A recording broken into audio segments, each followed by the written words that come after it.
On the Origin of Species by Charles Darwin. Chapter 4.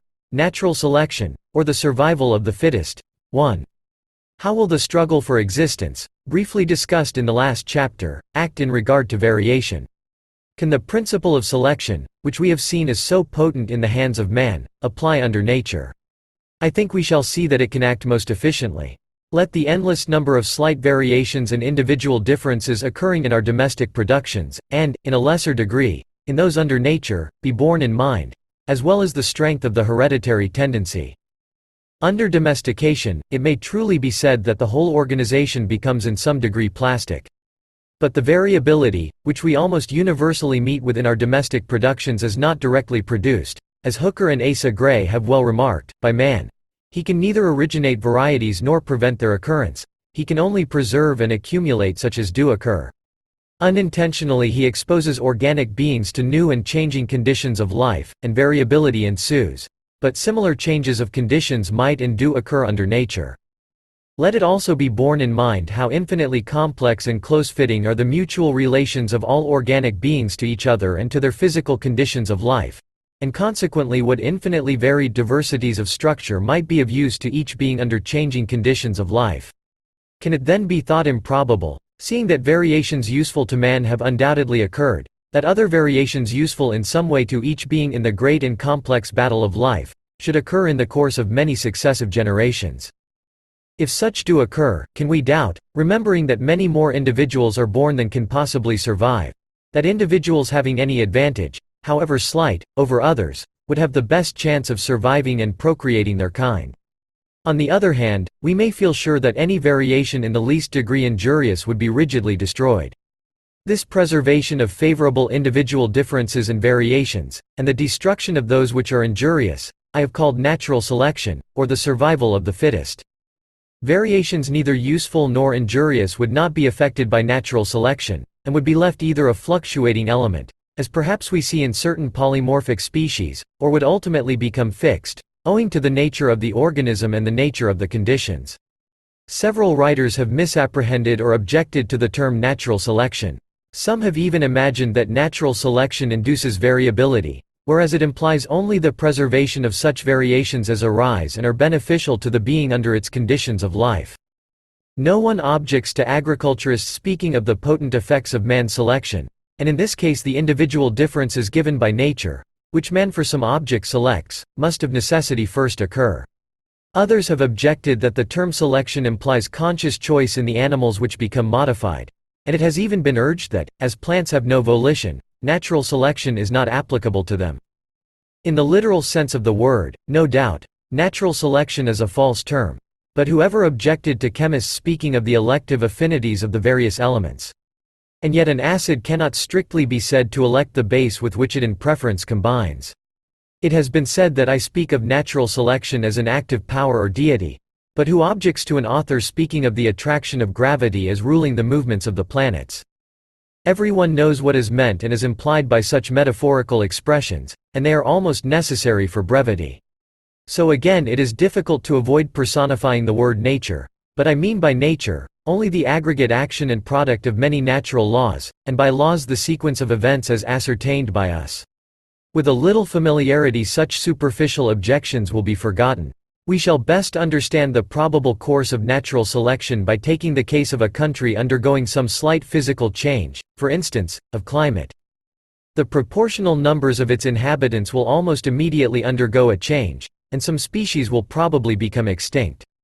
We may conclude, from what we have seen of the intimate and complex manner in which the inhabitants of each country are bound together, that any change in the numerical proportions of the inhabitants, independently of the change of climate itself, would seriously affect the others.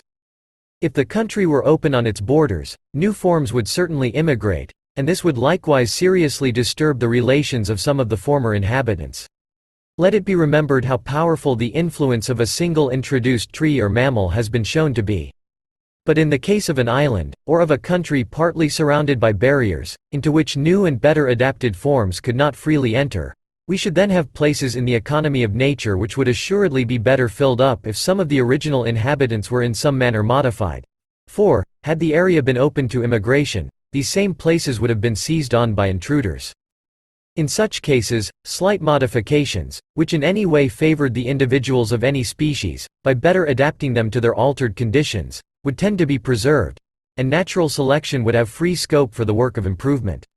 We have good reason to believe, as shown in the first chapter, that changes in the conditions of life give a tendency to increased variability, and in the foregoing cases the conditions that changed, and this would manifestly be favorable to natural selection, by affording a better chance of the occurrence of profitable variations. Unless such occur, natural selection can do nothing. Under the term of variations, it must never be forgotten that mere individual differences are included. As man can produce a great result with his domestic animals and plants by adding up in any given direction individual differences, so could natural selection, but far more easily from having incomparably longer time for action. Nor do I believe that any great physical change, as of climate, or any unusual degree of isolation, to check immigration, is necessary in order that new and unoccupied places should be left for natural selection to fill up by improving some of the varying inhabitants. For as all the inhabitants of each country are struggling together with nicely balanced forces, extremely slight modifications in the structure or habits of one species would often give it an advantage over others, and still further modifications of the same kind would often still further increase the advantage, as long as the species continued under the same conditions of life and profited by similar means of subsistence and defense. No country can be named in which all the native inhabitants are now so perfectly adapted to each other and to the physical conditions under which they live, that none of them could be still better adapted or improved. For in all countries, the natives have been so far conquered by naturalized productions that they have allowed some foreigners to take firm possession of the land. And as foreigners have thus in every country beaten some of the natives, we may safely conclude that the natives might have been modified with advantage, so as to have better resisted the intruders. As man can produce, and certainly has produced, a great result by his methodical and unconscious means of selection, what may not natural selection effect? Man can act only on external and visible characters. Nature, if I may be allowed to personify the natural preservation or survival of the fittest, cares nothing for appearances, except in so far as they are useful to any being. She can act on every internal organ, on every shade of constitutional difference, on the whole machinery of life. Man selects only for his own good, nature only for that of the being which she tends. Every selected character is fully exercised by her, as is implied by the fact of their selection. Man keeps the natives of many climates in the same country. He seldom exercises each selected character in some peculiar and fitting manner. He feeds a long and a short-beaked pigeon on the same food. He does not exercise a long-backed or long-legged quadruped in any peculiar manner. He exposes sheep with long and short wool to the same climate. Does not allow the most vigorous males to struggle for the females. He does not rigidly destroy all inferior animals, but protects during each varying season, as far as lies in his power, all his productions. He often begins his selection by some half-monstrous form, or at least by some modification prominent enough to catch the eye or to be plainly useful to him.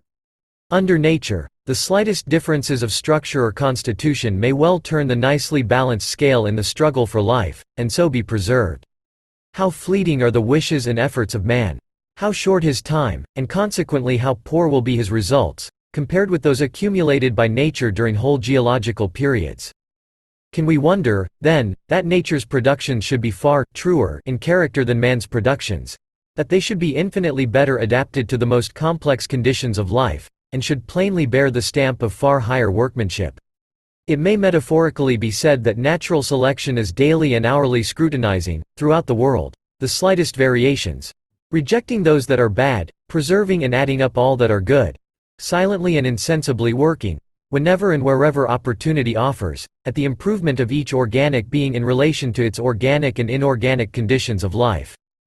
We see nothing of these slow changes in progress, until the hand of time has marked the long lapse of ages, and then so imperfect is our view into long past geological ages that we see only that the forms of life are now different from what they formerly were. In order that any great amount of modification should be effected in a species, a variety, when once formed must again, perhaps after a long interval of time, vary or present individual differences of the same favorable nature as before, and these must again be preserved, and so onward, step by step. Seeing that individual differences of the same kind perpetually recur, this can hardly be considered as an unwarrantable assumption. But whether it is true, we can judge only by seeing how far the hypothesis accords with and explains the general phenomena of nature. On the other hand, the ordinary belief that the amount of possible variation is a strictly limited quantity, is likewise a simple assumption. Although natural selection can act only through and for the good of each being, yet characters and structures, which we are apt to consider as of very trifling importance, may thus be acted on. When we see leaf-eating insects green, and bark feeders mottled gray, the alpine ptarmigan white in winter, the red grouse the color of heather, we must believe that these tints are of service to these birds and insects in preserving them from danger. Grouse, if not destroyed at some period of their lives, would increase in countless numbers. They are known to suffer largely from birds of prey, and hawks are guided by eyesight to their prey, so much so that on parts of the continent persons are warned not to keep white pigeons, as being the most liable to destruction. Hence natural selection might be effective in giving the proper color to each kind of grouse, and in keeping that color, when once acquired, true and constant. Nor ought we to think that the occasional destruction of an animal of any particular color would produce little effect. We should remember how essential it is in a flock of white sheep to destroy a lamb with the faintest trace of black. We have seen how the color of hogs, which feed on the paint root in Virginia, determines whether they shall live or die. In plants, the down on the fruit and the color of the flesh are considered by botanists as characters of the most trifling importance. Yet we hear from an excellent horticulturist, Downing, that in the United States smooth-skinned fruits suffer far more from a beetle, a curculio, than those with down, that purple plums suffer far more from a certain disease than yellow plums, whereas another disease attacks yellow-fleshed peaches far more than those with other colored flesh. If, with all the aids of art, these slight differences make a great difference in cultivating the several varieties, assuredly, in a state of nature, where the trees would have to struggle with other trees and with a host of enemies, such differences would effectually settle which variety, whether a smooth or downy, a yellow or a purple-fleshed fruit, should succeed. In looking at many small points of difference between species, which, as far as our ignorance permits us to judge, seem quite unimportant, we must not forget that climate, food, etc., have no doubt produced some direct effect. It is also necessary to bear in mind that, owing to the law of correlation, when one part varies and the variations are accumulated through natural selection, other modifications, often of the most unexpected nature, will ensue. As we see that those variations which, under domestication, appear at any particular period of life, tend to reappear in the offspring at the same period, for instance, in the shape, size and flavor of the seeds of the many varieties of our culinary and agricultural plants, in the caterpillar and cocoon stages of the varieties of the silkworm, in the eggs of poultry, and in the color of the down of their chickens, in the horns of our sheep and cattle when nearly adult. So in a state of nature natural selection will be enabled to act on and modify organic beings at any age, by the accumulation of variations profitable at that age, and by their inheritance at a corresponding age. If it profit a plant to have its seeds more and more widely disseminated by the wind, I can see no greater difficulty in this being effected through natural selection, than in the cotton planter increasing and improving by selection the down in the pods on his cotton trees.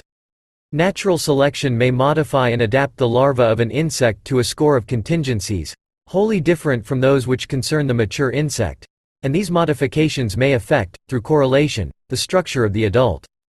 So, conversely, modifications in the adult may affect the structure of the larva, but in all cases natural selection will ensure that they shall not be injurious, for if they were so, the species would become extinct.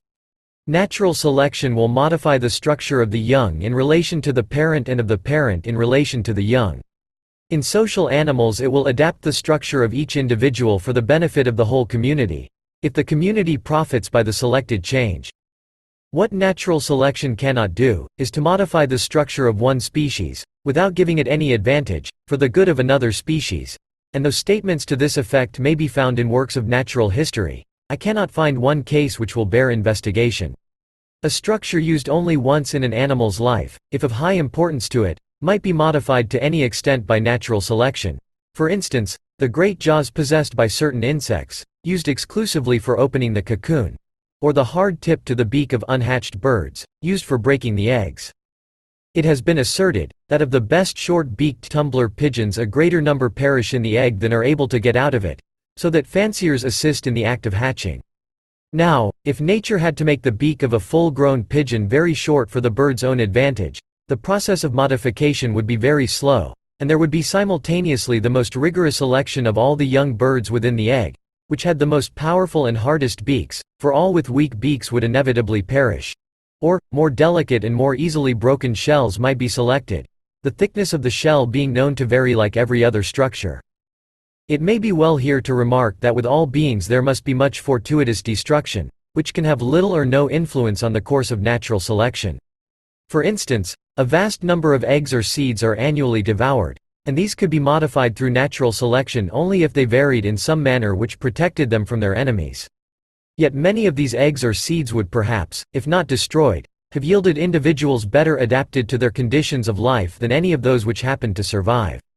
So again a vast number of mature animals and plants, whether or not they be the best adapted to their conditions, must be annually destroyed by accidental causes, which would not be in the least degree mitigated by certain changes of structure or constitution which would in other ways be beneficial to the species. But let the destruction of the adults be ever so heavy, if the number which can exist in any district be not wholly kept down by such causes, or again let the destruction of eggs or seeds be so great that only 1/100th or 1,000th part are developed, yet of those which do survive, the best adapted individuals, supposing that there is any variability in a favorable direction, will tend to propagate their kind in larger numbers than the less well adapted. If the numbers be wholly kept down by the causes just indicated, as will often have been the case, natural selection will be powerless in certain beneficial directions, but this is no valid objection to its efficiency at other times and in other ways, for we are far from having any reason to suppose that many species ever undergo modification and improvement at the same time in the same area. 2. Sexual selection. Inasmuch as peculiarities often appear under domestication in one sex and become hereditarily attached to that sex, so no doubt it will be under nature. Thus it is rendered possible for the two sexes to be modified through natural selection in relation to different habits of life, as is sometimes the case, or for one sex to be modified in relation to the other sex, as commonly occurs. This leads me to say a few words on what I have called sexual selection. This form of selection depends, not on a struggle for existence in relation to other organic beings or to external conditions, but on a struggle between the individuals of one sex, generally the males, for the possession of the other sex. The result is not death to the unsuccessful competitor, but few or no offspring. Sexual selection is, therefore, less rigorous than natural selection. Generally, the most vigorous males, those which are best fitted for their places in nature, will leave most progeny. But in many cases victory depends not so much on general vigor, but on having special weapons, confined to the male sex. A hornless stag or spurless cock would have a poor chance of leaving numerous offspring. Sexual selection, by always allowing the victor to breed, might surely give indomitable courage, length of spur, and strength to the wing to strike in the spurred leg, in nearly the same manner as does the brutal cockfighter by the careful selection of his best cocks. How low in the scale of nature the law of battle descends I know not. Male alligators have been described as fighting, bellowing, and whirling round, like Indians in a war dance, for the possession of the females. Male salmons have been observed fighting all day long. Male stag beetles sometimes bear wounds from the huge mandibles of other males. The males of certain hymenopterous insects have been frequently seen by that inimitable observer M. Fabre, fighting for a particular female who sits by, an apparently unconcerned beholder of the struggle, and then retires with the conqueror. The war is, perhaps, severest between the males of polygamous animals, and these seem oftenest provided with special weapons. The males of carnivorous animals are already well armed, though to them and to others, special means of defense may be given through means of sexual selection, as the mane of the lion, and the hooked jaw to the male salmon, for the shield may be as important for victory as the sword or spear. Among birds, the contest is often of a more peaceful character. All those who have attended to the subject believe that there is the severest rivalry between the males of many species to attract, by singing, the females. The rock thrush of Guyana, birds of paradise, and some others, congregate, and successive males display with the most elaborate care, and show off in the best manner, their gorgeous plumage. They likewise perform strange antics before the females, which, standing by as spectators, at last choose the most attractive partner. Those who have closely attended to birds in confinement well know that they often take individual preferences and dislikes. Thus Sir R. Heron has described how a pied peacock was eminently attractive to all his hen birds.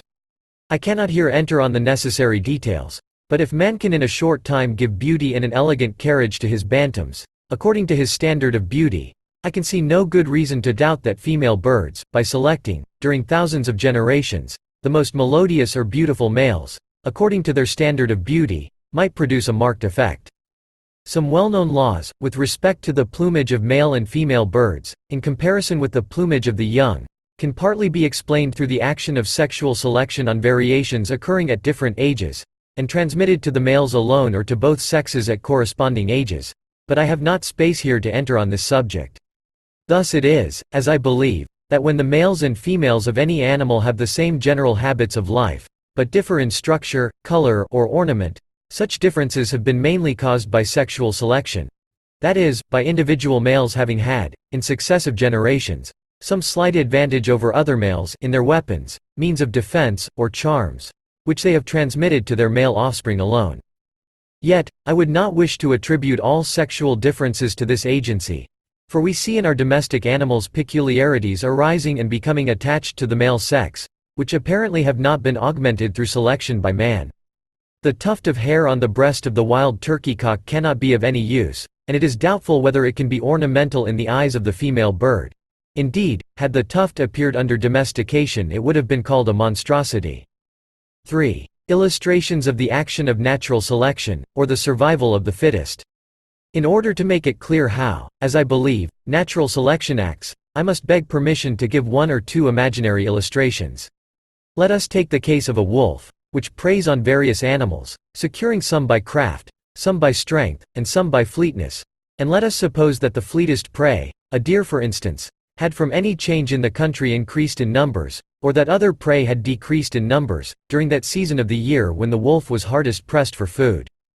Under such circumstances the swiftest and slimmest wolves have the best chance of surviving, and so be preserved or selected, provided always that they retained strength to master their prey at this or some other period of the year, when they were compelled to prey on other animals. I can see no more reason to doubt that this would be the result, than that man should be able to improve the fleetness of his greyhounds by careful and methodical selection, or by that kind of unconscious selection which follows from each man trying to keep the best dogs without any thought of modifying the breed.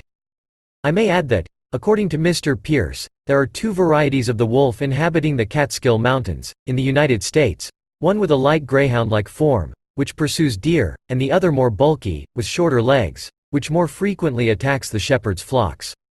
Even without any change in the proportional numbers of the animals on which our wolf preyed, a cub might be born with an innate tendency to pursue certain kinds of prey. Nor can this be thought very improbable, for we often observe great differences in the natural tendencies of our domestic animals. One cat, for instance, taking to catch rats, another mice. One cat, according to Mr. St. John, bringing home winged game, another hares or rabbits, and another hunting on marshy ground and almost nightly catching woodcocks or snipes. The tendency to catch rats rather than mice is known to be inherited. Now, if any slight innate change of habit or of structure benefited an individual wolf, it would have the best chance of surviving and of leaving offspring. Some of its young would probably inherit the same habits or structure, and by the repetition of this process, a new variety might be formed which would either supplant or coexist with the parent form of wolf. Or, again, the wolves inhabiting a mountainous district, and those frequenting the lowlands, would naturally be forced to hunt different prey, and from the continued preservation of the individuals best fitted for the two sites, two varieties might slowly be formed. These varieties would cross and blend where they met, but to this subject of intercrossing we shall soon have to return. I may add, that, according to Mr. Pierce, there are two varieties of the wolf inhabiting the Catskill Mountains in the United States, one with a light greyhound-like form, which pursues deer, and the other more bulky, with shorter legs, which more frequently attacks the shepherd's flocks. It should be observed that in the above illustration, I speak of the slimmest individual wolves, and not of any single strongly marked variation having been preserved. In former editions of this work I sometimes spoke as if this latter alternative had frequently occurred. I saw the great importance of individual differences, and this led me fully to discuss the results of unconscious selection by man, which depends on the preservation of all the more or less valuable individuals, and on the destruction of the worst. I saw, also, that the preservation in a state of nature of any occasional deviation of structure, such as a monstrosity, would be a rare event, and that, if at first preserved, it would generally be lost by subsequent intercrossing with ordinary individuals. Nevertheless, until reading an able and valuable article in the North British Review, 1867, I did not appreciate how rarely single variations, whether slight or strongly marked, could be perpetuated. The author takes the case of a pair of animals, producing during their lifetime 200 offspring, of which, from various causes of destruction, only 2 on an average survived to procreate their kind. This is rather an extreme estimate for most of the higher animals, but by no means so for many of the lower organisms. He then shows that if a single individual were born, which varied in some manner, giving it twice as good a chance of life as that of the other individuals, yet the chances would be strongly against its survival. Supposing it to survive and to breed, and that half its young inherited the favorable variation. Still, as the reviewer goes on to show, the young would have only a slightly better chance of surviving and breeding, and this chance would go on decreasing in the succeeding generations. The justice of these remarks cannot, I think, be disputed. If, for instance, a bird of some kind could procure its food more easily by having its beak curved, and if one were born with its beak strongly curved, and which consequently flourished, nevertheless there would be a very poor chance of this one individual perpetuating its kind to the exclusion of the common form. But there can hardly be a doubt, judging by what we see taking place under domestication, that this result would follow from the preservation during many generations of a large number of individuals with more or less strongly curved beaks, and from the destruction of a still larger number with the straightest beaks. It should not, however, be overlooked that certain rather strongly marked variations, which no one would rank as mere individual differences, frequently recur owing to a similar organization being similarly acted on. Of which fact numerous instances could be given with our domestic productions. In such cases, if the varying individual did not actually transmit to its offspring its newly acquired character, it would undoubtedly transmit to them, as long as the existing conditions remained the same, a still stronger tendency to vary in the same manner. There can also be little doubt that the tendency to vary in the same manner has often been so strong that all the individuals of the same species have been similarly modified without the aid of any form of selection. Or only a third, fifth, or 10th part of the individuals may have been thus affected, of which fact several instances could be given. Thus Grabe estimates that about 1/5 of the guillemots in the Faroe Islands consist of a variety so well marked, that it was formerly ranked as a distinct species under the name of Urea lacrymans. In cases of this kind, if the variation were of a beneficial nature, the original form would soon be supplanted by the modified form, through the survival of the fittest. To the effects of intercrossing in eliminating variations of all kinds, I shall have to recur, but it may be here remarked that most animals and plants keep to their proper homes, and do not needlessly wander about. We see this even with migratory birds, which almost always return to the same spot. Consequently each newly formed variety would generally be at first local, as seems to be the common rule with varieties in a state of nature, so that similarly modified individuals would soon exist in a small body together, and would often breed together. If the new variety were successful in its battle for life, it would slowly spread from a central district, competing with and conquering the unchanged individuals on the margins of an ever-increasing circle. It may be worthwhile to give another and more complex illustration of the action of natural selection. Certain plants excrete sweet juice, apparently for the sake of eliminating something injurious from the sap. This is effected, for instance, by glands at the base of the stipules in some leguminosae, and at the backs of the leaves of the common laurel. This juice, though small in quantity, is greedily sought by insects, but their visits do not in any way benefit the plant. Now, let us suppose that the juice or nectar was excreted from the inside of the flowers of a certain number of plants of any species. Insects in seeking the nectar would get dusted with pollen, and would often transport it from one flower to another. The flowers of two distinct individuals of the same species would thus get crossed, and the act of crossing, as can be fully proved, gives rise to vigorous seedlings, which consequently would have the best chance of flourishing and surviving. The plants which produced flowers with the largest glands or nectaries, excreting most nectar, would oftenest be visited by insects, and would oftenest be crossed, and so in the long run would gain the upper hand and form a local variety. The flowers, also, which had their stamens and pistils placed, in relation to the size and habits of the particular insect which visited them, so as to favor in any degree the transportal of the pollen, would likewise be favored.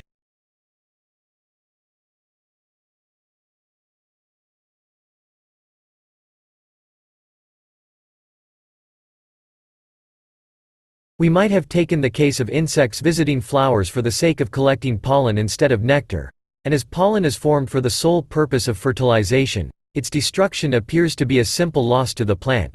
Yet if a little pollen were carried, at first occasionally and then habitually, by the pollen-devouring insects from flower to flower, and a cross thus effected, although 9/10 of the pollen were destroyed, it might still be a great gain to the plant to be thus robbed, and the individuals which produced more and more pollen, and had larger anthers, would be selected. When our plant, by the above process long continued, had been rendered highly attractive to insects, they would, unintentionally on their part, regularly carry pollen from flower to flower, and that they do this effectually I could easily show by many striking facts. I will give only one, as likewise illustrating one step in the separation of the sexes of plants. Some holly trees bear only male flowers, which have 4 stamens producing a rather small quantity of pollen, and a rudimentary pistil.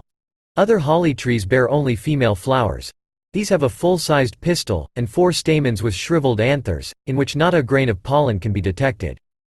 Having found a female tree exactly 60 yards from a male tree, I put the stigmas of 20 flowers, taken from different branches, under the microscope, and on all, without exception, there were a few pollen grains, and on some a profusion.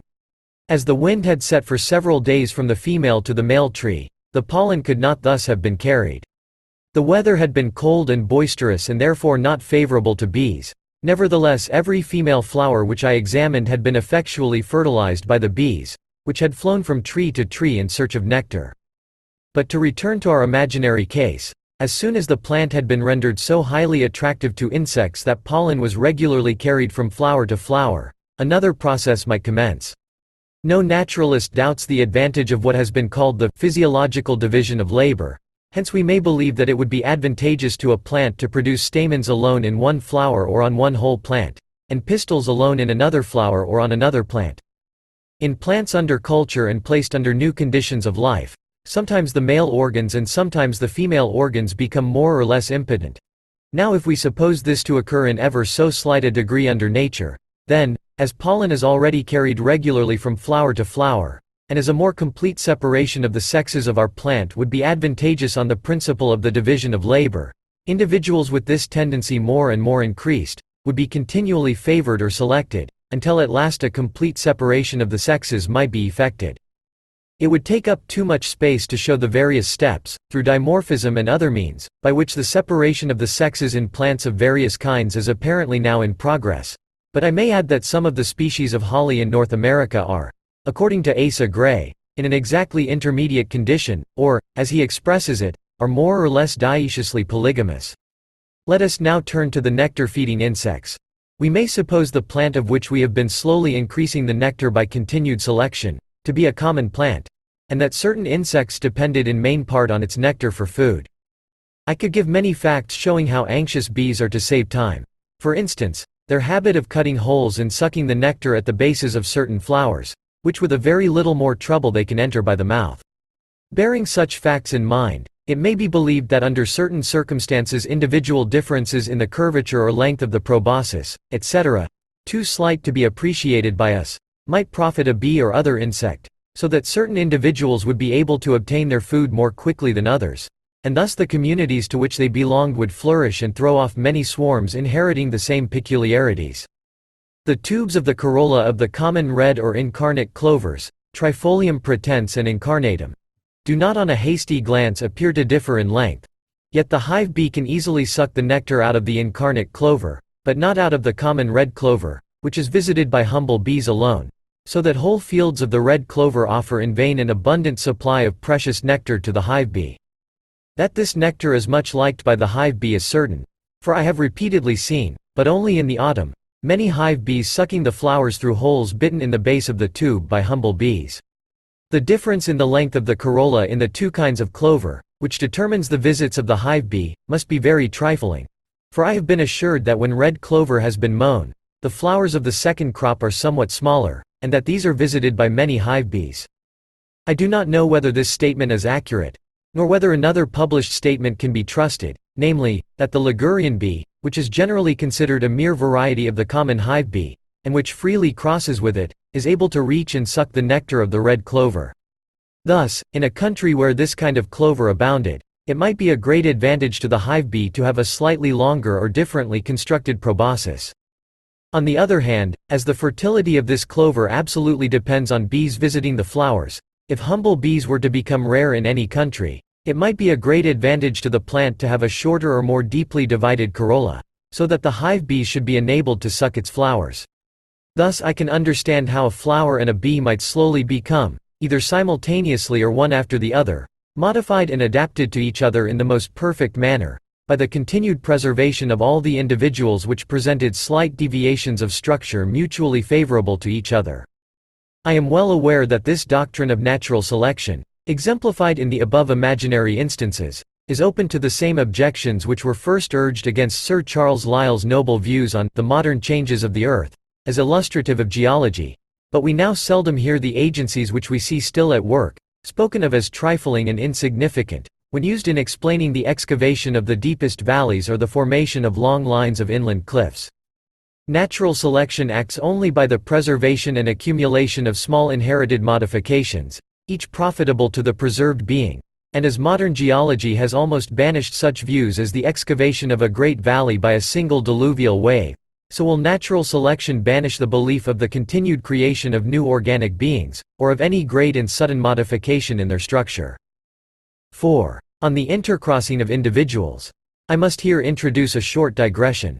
In the case of animals and plants with separated sexes, it is of course obvious that two individuals must always, with the exception of the curious and not well understood cases of parthenogenesis, unite for each birth, but in the case of hermaphrodites this is far from obvious. Nevertheless, there is reason to believe that with all hermaphrodites two individuals, either occasionally or habitually, concur for the reproduction of their kind. This view was long ago doubtfully suggested by Sprengel, Knight and Kohlreuter. We shall presently see its importance, but I must here treat the subject with extreme brevity, though I have the materials prepared for an ample discussion. All vertebrate animals, all insects and some other large groups of animals, pair for each birth. Modern research has much diminished the number of supposed hermaphrodites and of real hermaphrodites a large number pair. That is, two individuals regularly unite for reproduction, which is all that concerns us.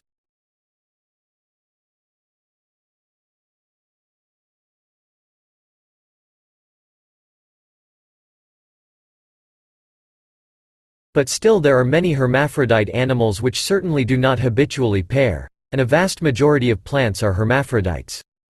What reason, it may be asked, is there for supposing in these cases that two individuals ever concur in reproduction? As it is impossible here to enter on details, I must trust to some general considerations alone.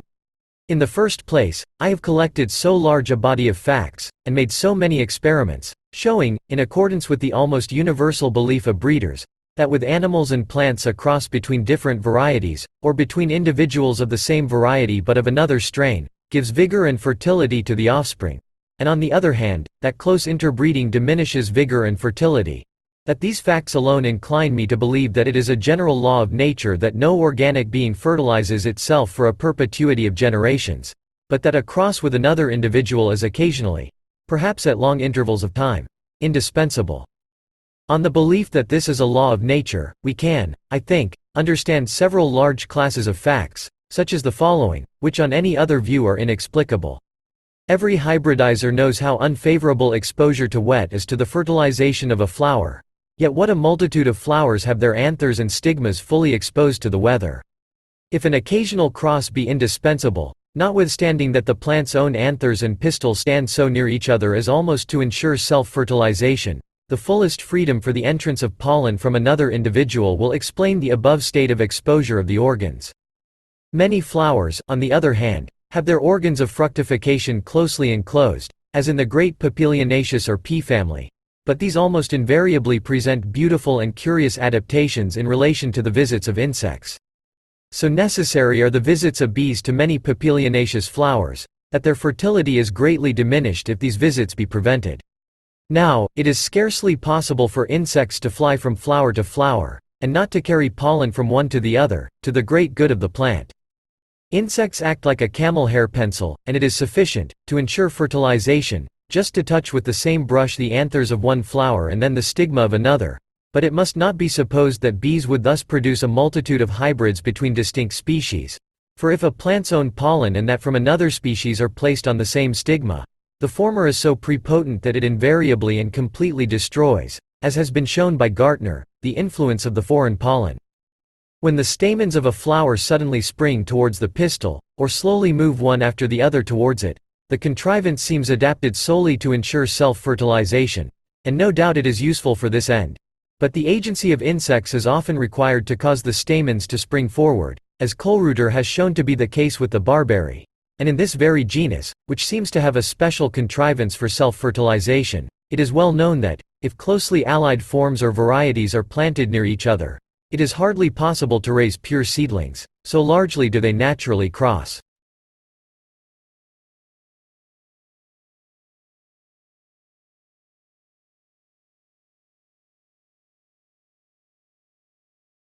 In numerous other cases, far from self-fertilization being favored, there are special contrivances which effectually prevent the stigma receiving pollen from its own flower, as I could show from the works of Sprengel and others, as well as from my own observations. For instance, in Lobelia fulgens, there is a really beautiful and elaborate contrivance by which all the infinitely numerous pollen granules are swept out of the conjoined anthers of each flower, before the stigma of that individual flower is ready to receive them.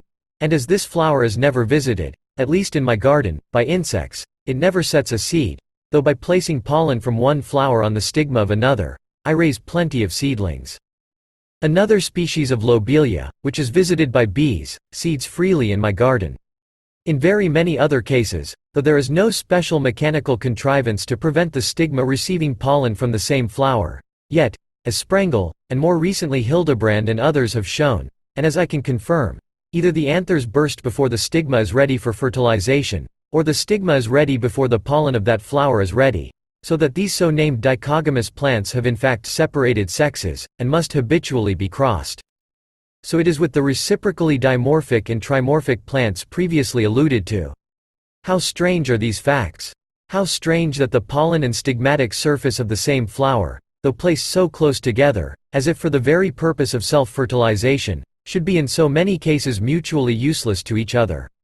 How simply are these facts explained on the view of an occasional cross with a distinct individual being advantageous or indispensable.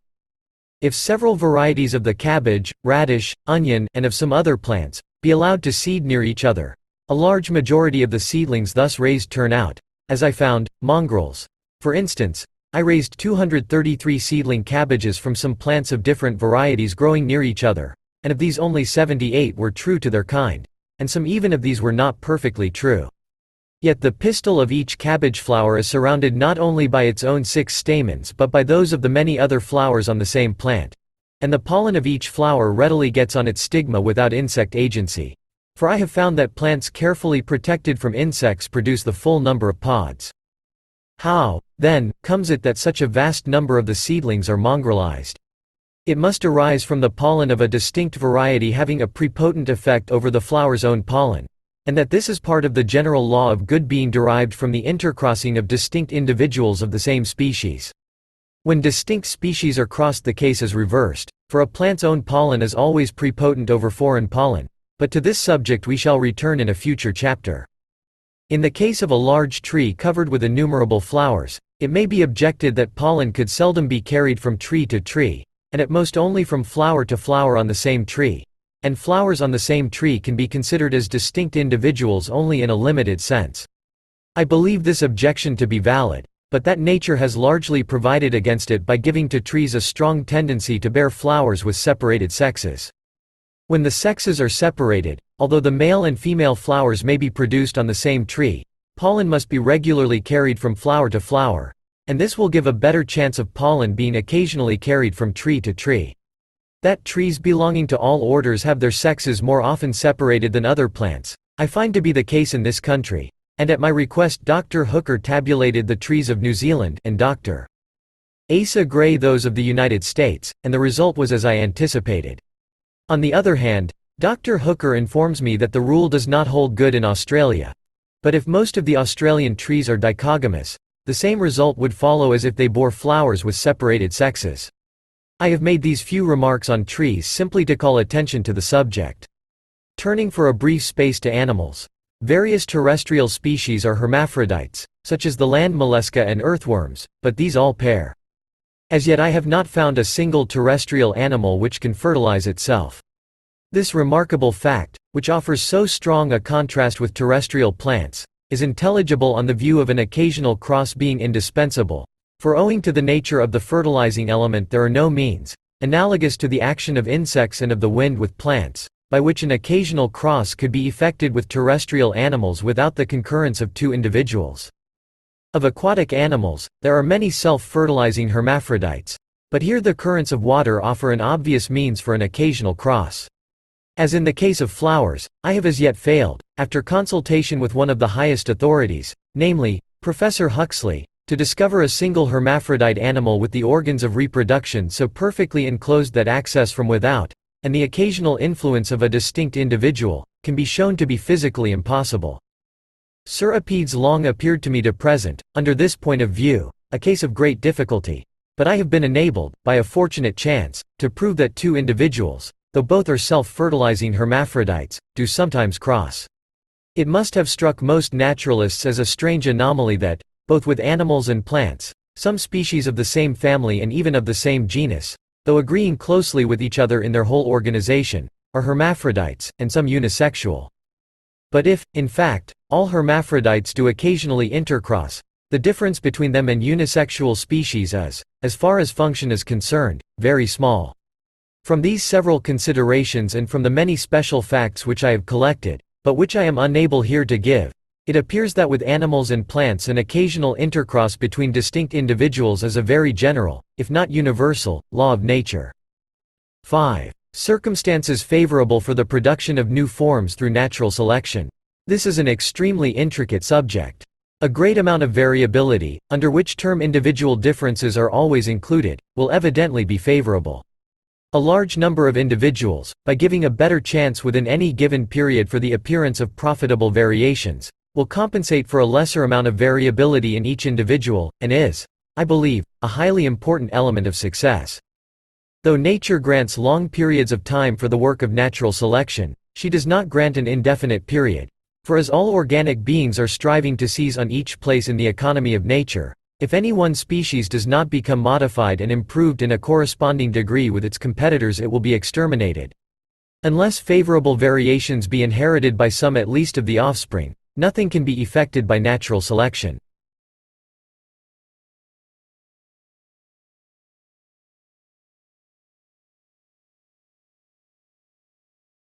The tendency to reversion may often check or prevent the work, but as this tendency has not prevented man from forming by selection numerous domestic races, why should it prevail against natural selection?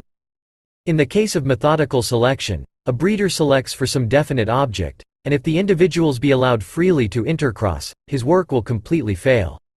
But when many men, without intending to alter the breed, have a nearly common standard of perfection, and all try to procure and breed from the best animals, improvement surely but slowly follows from this unconscious process of selection, notwithstanding that there is no separation of selected individuals.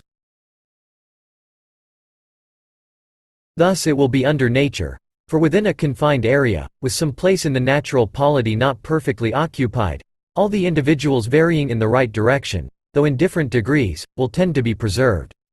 But if the area be large, its several districts will almost certainly present different conditions of life. And then, if the same species undergoes modification in different districts, the newly formed varieties will intercross on the confines of each. But we shall see in the 6th chapter that intermediate varieties, inhabiting intermediate districts, will in the long run generally be supplanted by one of the adjoining varieties.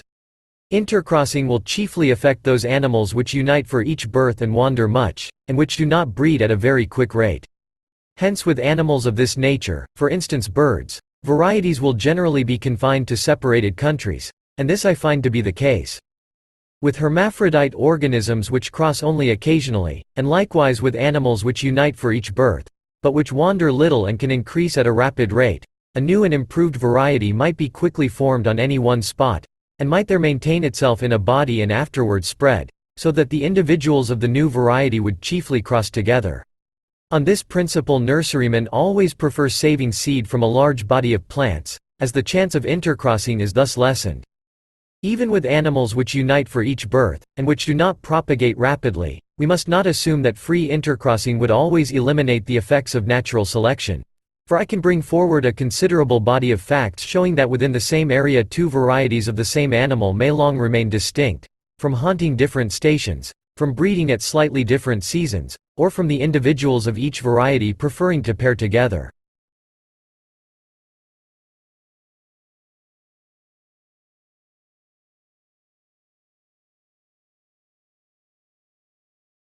Intercrossing plays a very important part in nature by keeping the individuals of the same species, or of the same variety, true and uniform in character. It will obviously thus act far more efficiently with those animals which unite for each birth. But, as already stated, we have reason to believe that occasional intercrosses take place with all animals and plants.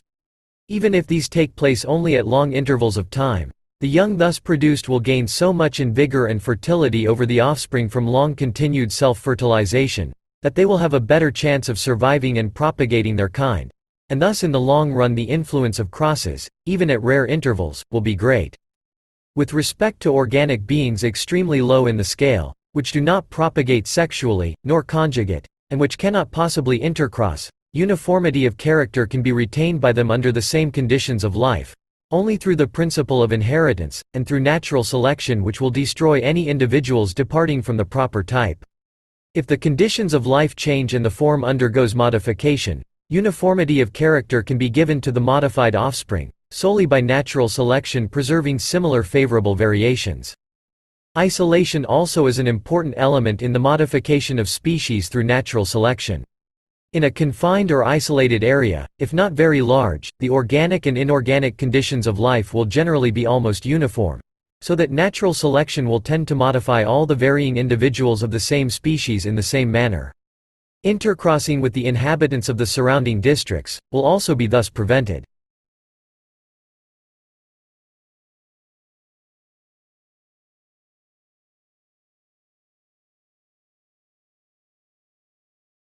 Moritz Wagner has lately published an interesting essay on the subject, and has shown that the service rendered by isolation in preventing crosses between newly formed varieties is probably greater even than I supposed.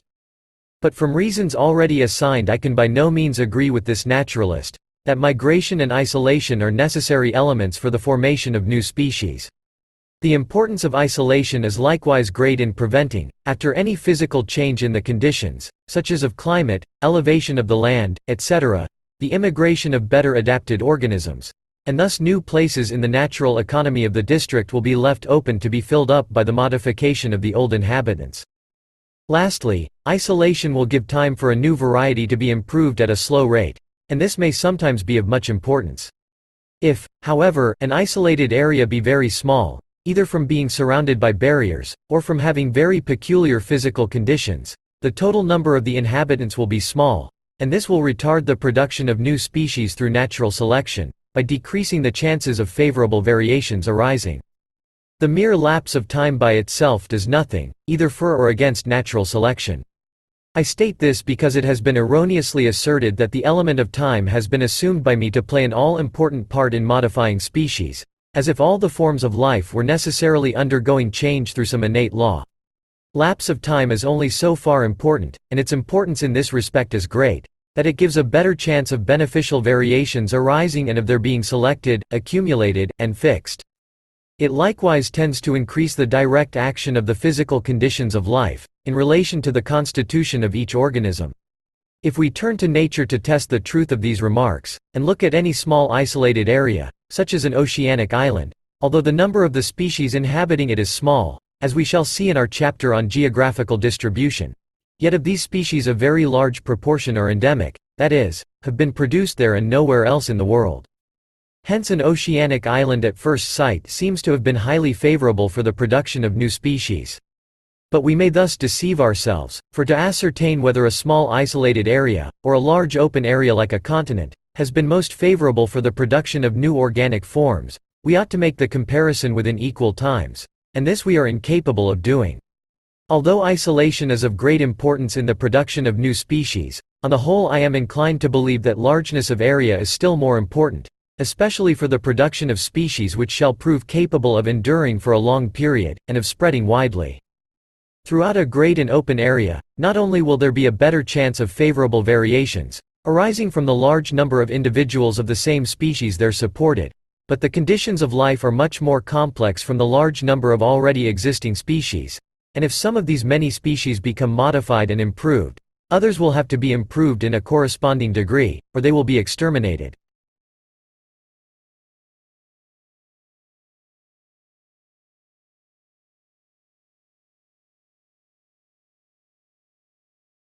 Each new form, also, as soon as it has been much improved, will be able to spread over the open and continuous area, and will thus come into competition with many other forms. Moreover, great areas, though now continuous, will often, owing to former oscillations of level, have existed in a broken condition, so that the good effects of isolation will generally, to a certain extent, have concurred.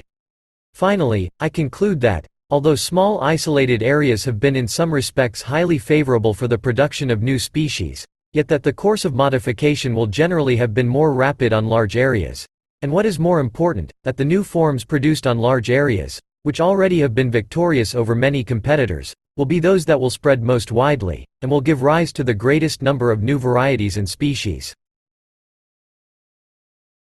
They will thus play a more important part in the changing history of the organic world. In accordance with this view, we can, perhaps, understand some facts which will be again alluded to in our chapter on geographical distribution. For instance, the fact of the productions of the smaller continent of Australia now yielding before those of the larger Europaeo-Asiatic area. Thus, also, it is that continental productions have everywhere become so largely naturalized on islands. On a small island, the race for life will have been less severe, and there will have been less modification and less extermination. Hence, we can understand how it is that the flora of Madeira, according to Oswald Heer, resembles to a certain extent the extinct tertiary flora of Europe. All fresh water basins, taken together, make a small area compared with that of the sea or of the land. Consequently, the competition between fresh water productions will have been less severe than elsewhere. New forms will have been more slowly produced, and old forms more slowly exterminated.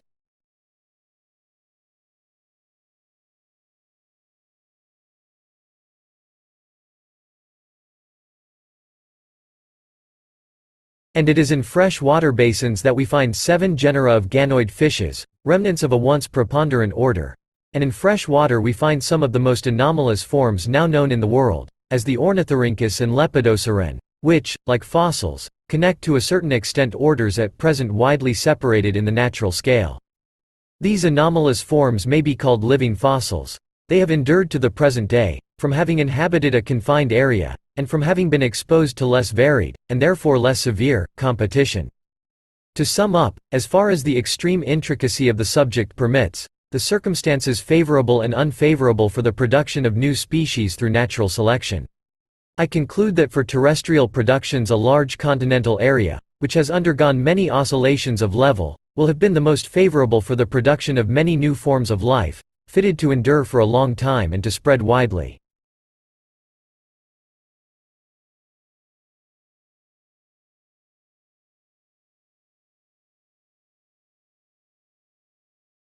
While the area existed as a continent, the inhabitants will have been numerous in individuals and kinds, and will have been subjected to severe competition. When converted by subsidence into large separate islands, there will still have existed many individuals of the same species on each island. Intercrossing on the confines of the range of each new species will have been checked. After physical changes of any kind, immigration will have been prevented, so that new places in the polity of each island will have had to be filled up by the modification of the old inhabitants, and time will have been allowed for the varieties in each to become well modified and perfected. When, by renewed elevation, the islands were reconverted into a continental area, there will again have been very severe competition. The most favored or improved varieties will have been enabled to spread. There will have been much extinction of the less improved forms, and the relative proportional numbers of the various inhabitants of the reunited continent will again have been changed. And again there will have been a fair field for natural selection to improve still further the inhabitants, and thus to produce new species. That natural selection generally act with extreme slowness I fully admit. It can act only when there are places in the natural polity of a district which can be better occupied by the modification of some of its existing inhabitants. The occurrence of such places will often depend on physical changes, which generally take place very slowly, and on the immigration of better adapted forms being prevented. As some few of the old inhabitants become modified, the mutual relations of others will often be disturbed, and this will create new places, ready to be filled up by better adapted forms. But all this will take place very slowly. Although all the individuals of the same species differ in some slight degree from each other, it would often be long before differences of the right nature in various parts of the organization might occur.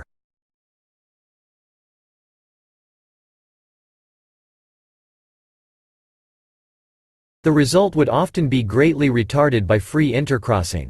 Many will exclaim that these several causes are amply sufficient to neutralize the power of natural selection.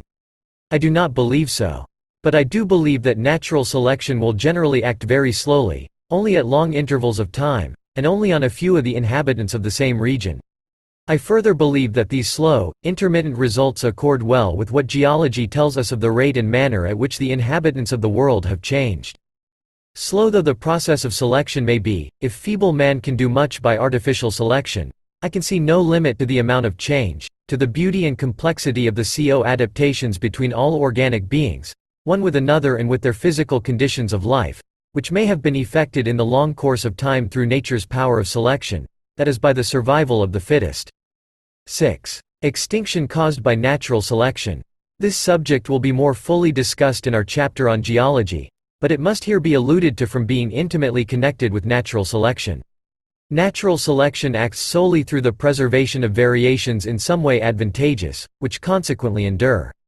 Owing to the high geometrical rate of increase of all organic beings, each area is already fully stocked with inhabitants, and it follows from this, that as the favored forms increase in number, so, generally, will the less favored decrease and become rare. Rarity, as geology tells us, is the precursor to extinction. We can see that any form which is represented by few individuals will run a good chance of utter extinction, during great fluctuations in the nature or the seasons, or from a temporary increase in the number of its enemies. But we may go further than this, for as new forms are produced, unless we admit that specific forms can go on indefinitely increasing in number, many old forms must become extinct. That the number of specific forms has not indefinitely increased, geology plainly tells us, and we shall presently attempt to show why it is that the number of species throughout the world has not become immeasurably great. We have seen that the species which are most numerous in individuals have the best chance of producing favorable variations within any given period. We have evidence of this, in the facts stated in the second chapter, showing that it is the common and diffused or dominant species which offer the greatest number of recorded varieties. Hence, rare species will be less quickly modified or improved within any given period. They will consequently be beaten in the race for life by the modified and improved descendants of the commoner species. From these several considerations, I think it inevitably follows that as new species in the course of time are formed through natural selection, others will become rarer, and finally extinct. The forms which stand in closest competition with those undergoing modification and improvement will naturally suffer most. And we have seen in the chapter on the struggle for existence that it is the most closely allied forms, varieties of the same species, and species of the same genus or related genera, which, from having nearly the same structure, constitution and habits, generally come into the severest competition with each other. Consequently, each new variety or species, during the progress of its formation, will generally press hardest on its nearest kindred, and tend to exterminate them. We see the same process of extermination among our domesticated productions, through the selection of improved forms by man. Many curious instances could be given showing how quickly new breeds of cattle, sheep and other animals, and varieties of flowers, take the place of older and inferior kinds. In Yorkshire, it is historically known that the ancient black cattle were displaced by the long horns, and that these were swept away by the short horns. I quote the words of an agricultural writer, as if by some murderous pestilence. 7. Divergence of character. The principle, which I have designated by this term, is of high importance, and explains, as I believe, several important facts. In the first place, varieties, even strongly marked ones, though having somewhat of the character of species, as is shown by the hopeless doubts in many cases how to rank them, yet certainly differ far less from each other than do good and distinct species.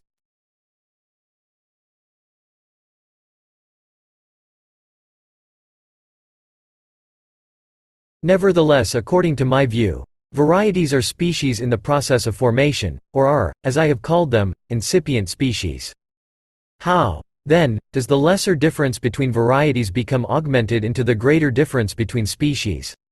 That this does habitually happen, we must infer from most of the innumerable species throughout nature presenting well-marked differences, whereas varieties, the supposed prototypes and parents of future well-marked species, present slight and ill-defined differences. Mere chance, as we may call it, might cause one variety to differ in some character from its parents, and the offspring of this variety again to differ from its parent in the very same character and in a greater degree. But this alone would never account for so habitual and large a degree of difference as that between the species of the same genus. As has always been my practice, I have sought light on this head from our domestic productions. We shall here find something analogous. It will be admitted that the production of races so different as Shorthorn and Hereford cattle, race and cart horses, the several breeds of pigeons, etc., could never have been effected by the mere chance accumulation of similar variations during many successive generations. In practice, a fancier is, for instance, struck by a pigeon having a slightly shorter beak. Another fancier is struck by a pigeon having a rather longer beak, and on the acknowledged principle that fanciers do not and will not admire a medium standard, but like extremes, they both go on, as has actually occurred with the sub-breeds of the tumbler pigeon, choosing and breeding from birds with longer and longer beaks, or with shorter and shorter beaks. Again, we may suppose that at an early period of history, the men of one nation or district required swifter horses, while those of another required stronger and bulkier horses.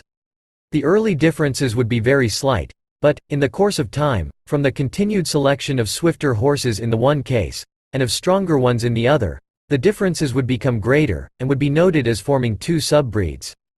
Ultimately, after the lapse of centuries, these sub-breeds would become converted into two well-established and distinct breeds. As the differences became greater, the inferior animals with intermediate characters, being neither very swift nor very strong, would not have been used for breeding, and will thus have tended to disappear. Here, then, we see in man's productions the action of what may be called the principle of divergence, causing differences, at first barely appreciable, steadily to increase, and the breeds to diverge in character, both from each other and from their common parent. But how, it may be asked, can any analogous principle apply in nature?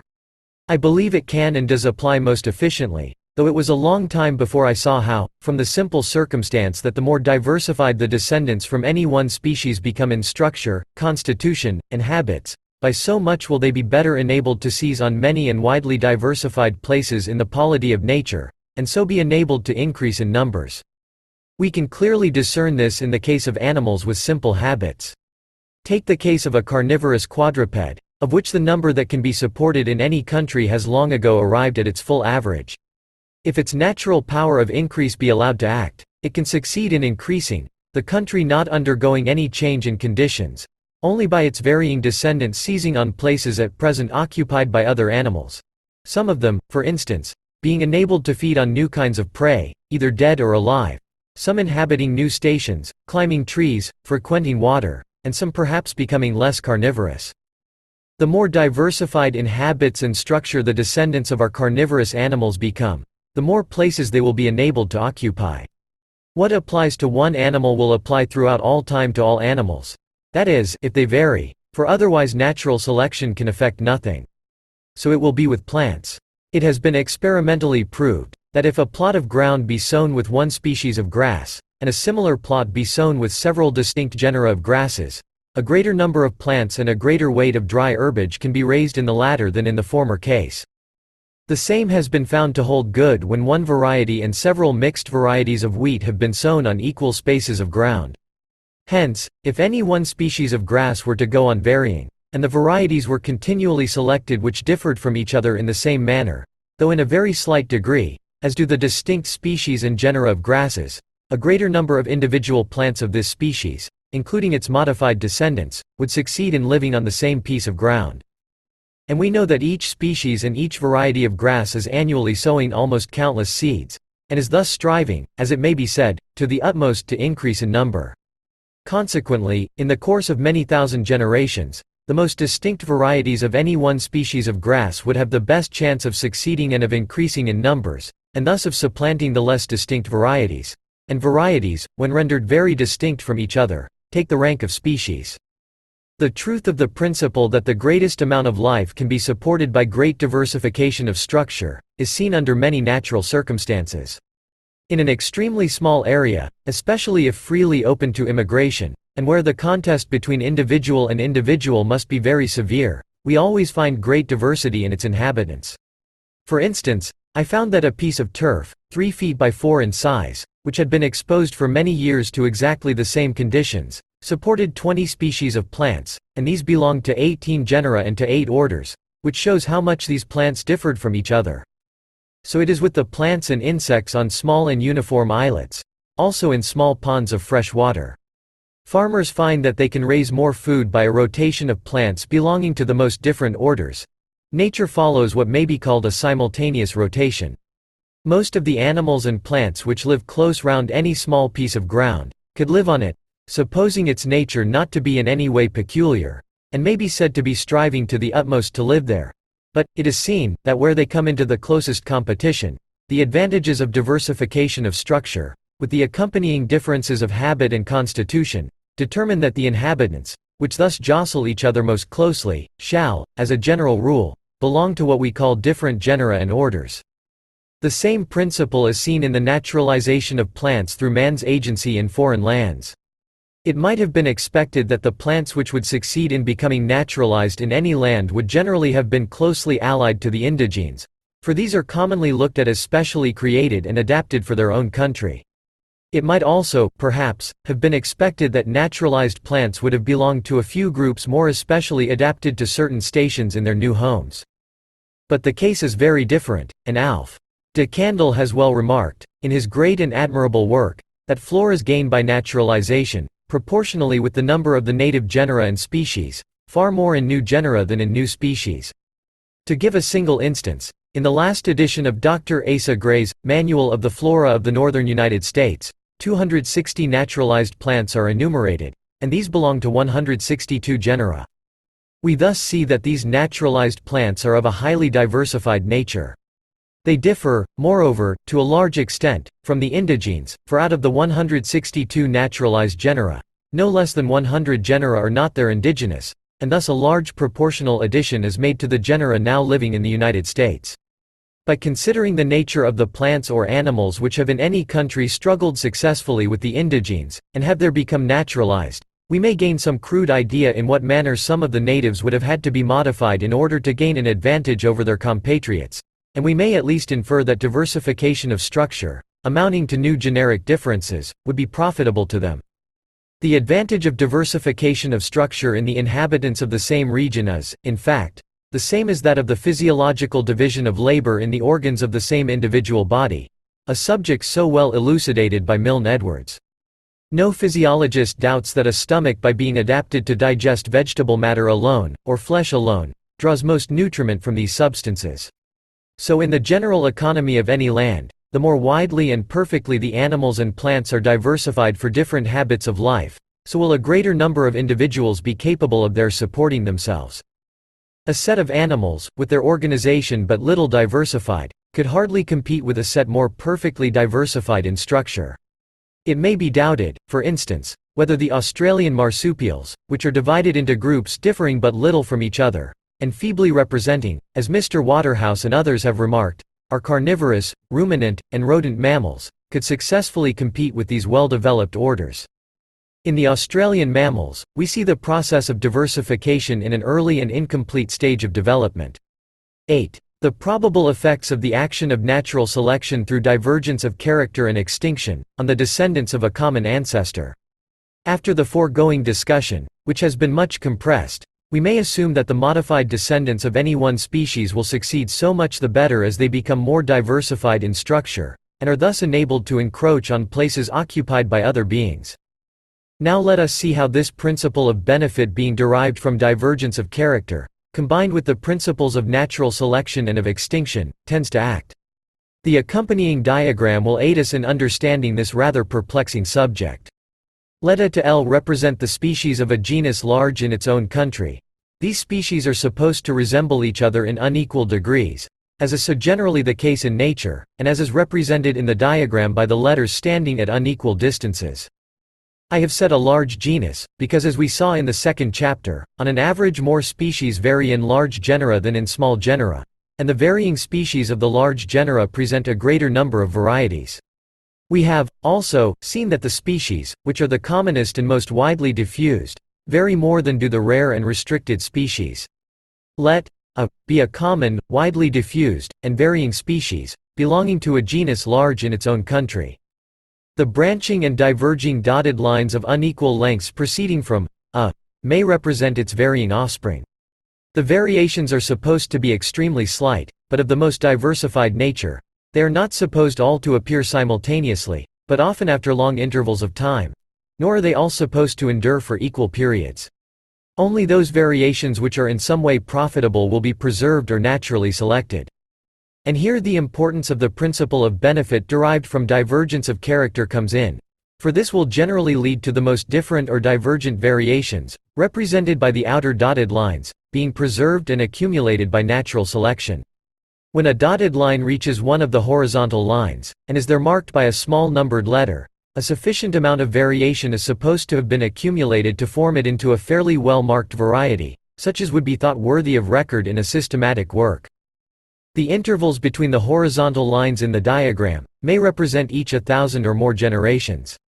After 1,000 generations, species A is supposed to have produced two fairly well-marked varieties, namely A1 and M1. These two varieties will generally still be exposed to the same conditions which made their parents variable, and the tendency to variability is in itself hereditary. Consequently they will likewise tend to vary, and commonly in nearly the same manner as did their parents. Moreover, these two varieties, being only slightly modified forms, will tend to inherit those advantages which made their parent A more numerous than most of the other inhabitants of the same country. They will also partake of those more general advantages which made the genus to which the parent species belonged a large genus in its own country. And all these circumstances are favorable to the production of new varieties. If, then, these two varieties be variable, the most divergent of their variations will generally be preserved during the next 1,000 generations. And after this interval, variety A1 is supposed in the diagram to have produced variety A2, which will, owing to the principle of divergence, differ more from A than did variety A1. Variety M1 is supposed to have produced two varieties, namely M2 and S2, differing from each other, and more considerably from their common parent, A. We may continue the process by similar steps for any length of time. Some of the varieties, after each 1,000 generations, producing only a single variety, but in a more and more modified condition, some producing 2 or 3 varieties, and some failing to produce any. Thus the varieties or modified descendants of the common parent, A, will generally go on increasing in number and diverging in character. In the diagram the process is represented up to the 10,000th generation, and under a condensed and simplified form up to the 14,000th generation.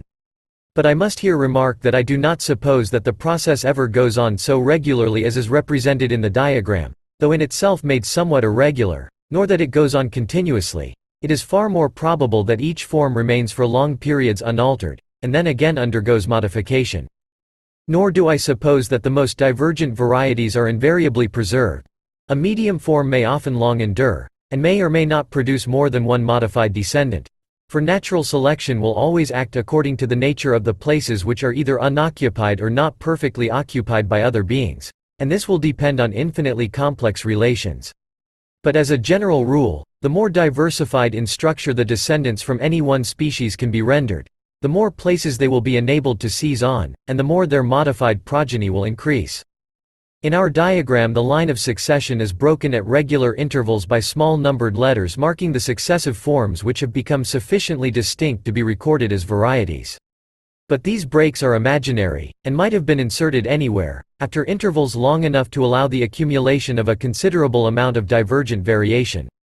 As all the modified descendants from a common and widely diffused species, belonging to a large genus, will tend to partake of the same advantages which made their parent successful in life, they will generally go on multiplying in number as well as diverging in character.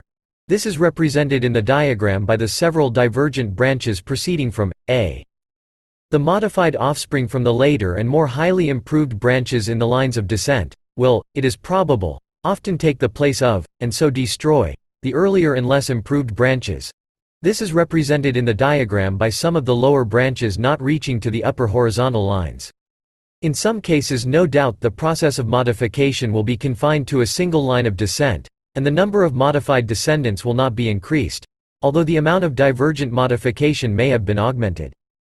This case would be represented in the diagram, if all the lines proceeding from A were removed, excepting that from A1 to A10. In the same way, the English racehorse and English pointer have apparently both gone on slowly diverging in character from their original stocks, without either having given off any fresh branches or races. After 10,000 generations, species A is supposed to have produced three forms, A10, F10, and M10, which, from having diverged in character during the successive generations, will have come to differ largely, but perhaps unequally, from each other and from their common parent.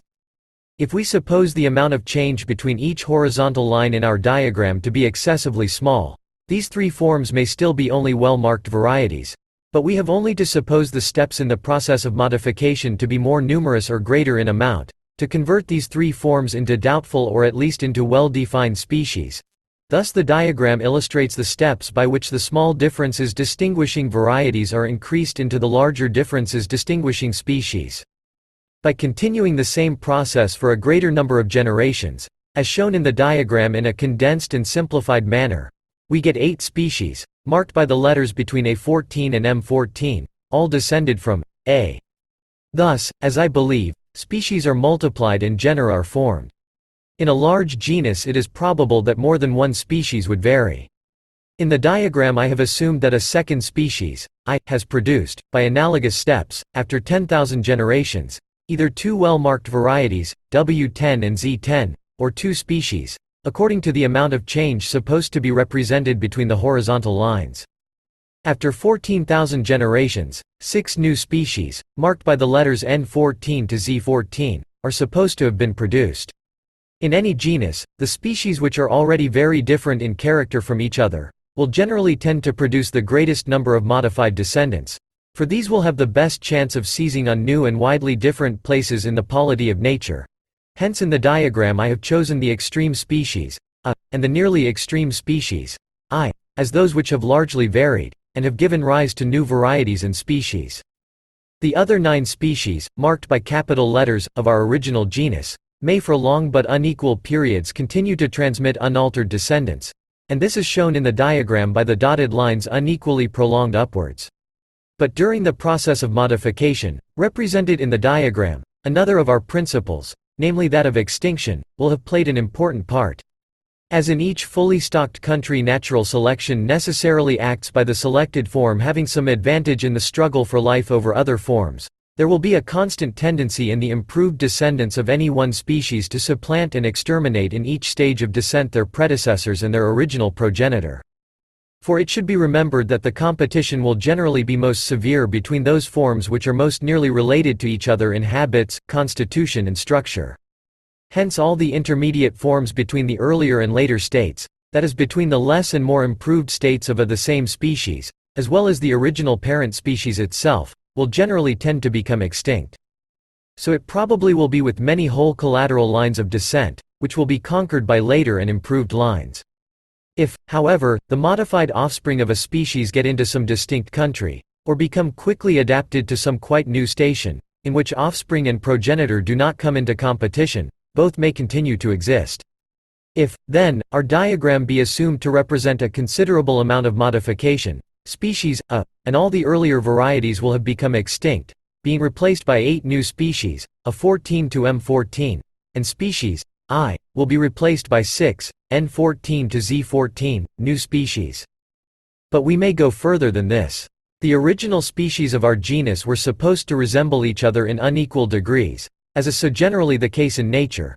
Species A being more nearly related to B, C, and D than to the other species, and species I more to G, H, K, L than to the others.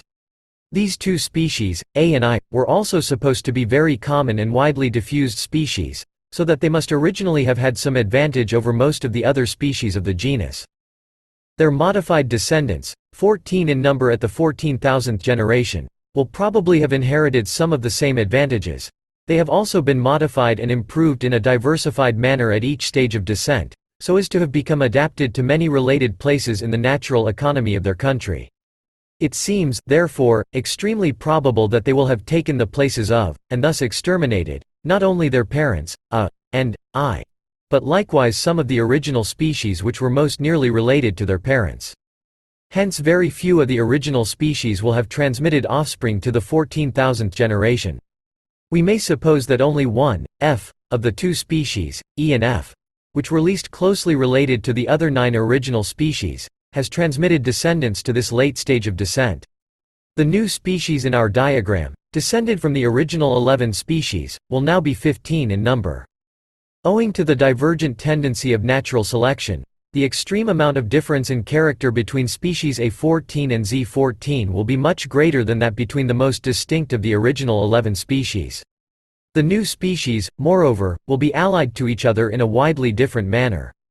Of the 8 descendants from A, the 3 marked A14, Q14, P14, will be nearly related from having recently branched off from A10, B14 and F14, from having diverged at an earlier period from A5, will be in some degree distinct from the 3 first-named species, and lastly, O14, E14, and M14, will be nearly related one to the other, but, from having diverged at the first commencement of the process of modification, will be widely different from the other 5 species, and may constitute a sub-genus or a distinct genus. The 6 descendants from I will form 2 sub-genera or genera. But as the original species, I, differed largely from standing nearly at the extreme end of the original genus, the 6 descendants from I will, owing to inheritance alone, differ considerably from the 8 descendants from the 2 groups, moreover, are supposed to have gone on diverging in different directions. The intermediate species, also, and this is a very important consideration, which connected the original species, and I, have all become, except F, extinct, and have left no descendants. Hence the 6 new species descended from I, and the 8 descendants from A, will have to be ranked as very distinct genera, or even as distinct subfamilies.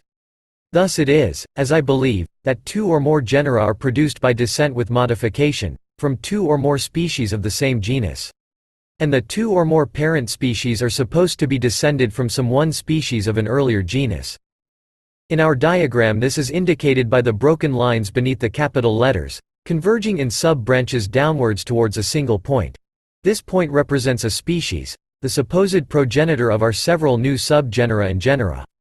It is worthwhile to reflect for a moment on the character of the new species F14, which is supposed not to have diverged much in character, but to have retained the form of F, either unaltered or altered only in a slight degree. In this case its affinities to the other 14 new species will be of a curious and circuitous nature.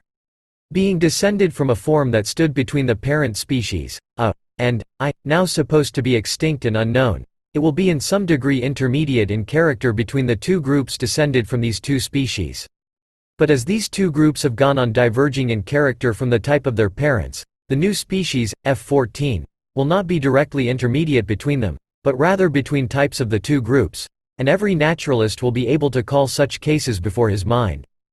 In the diagram each horizontal line has hitherto been supposed to represent 1,000 generations, but each may represent 1,000,000 or more generations. It may also represent a section of the successive strata of the Earth's crust including extinct remains.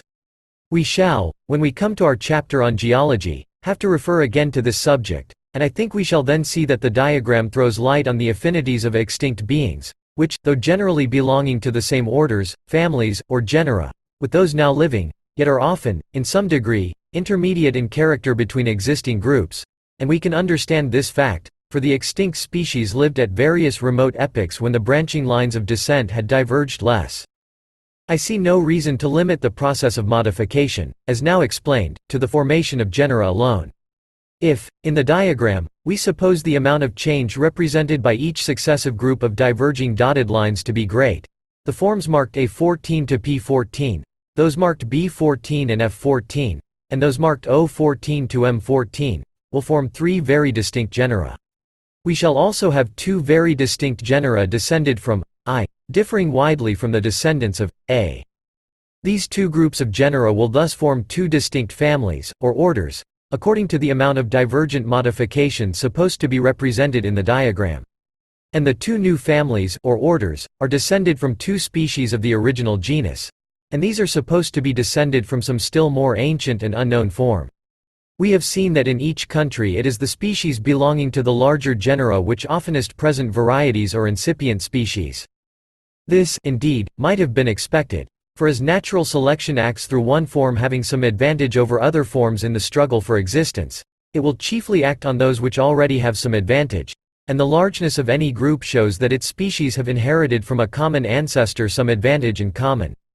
Hence, the struggle for the production of new and modified descendants will mainly lie between the larger groups, which are all trying to increase in number. One large group will slowly conquer another large group, reduce its number, and thus lessen its chance of further variation and improvement.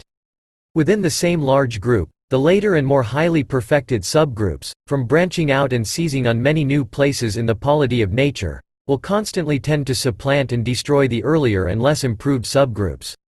Small and broken groups and subgroups will finally disappear.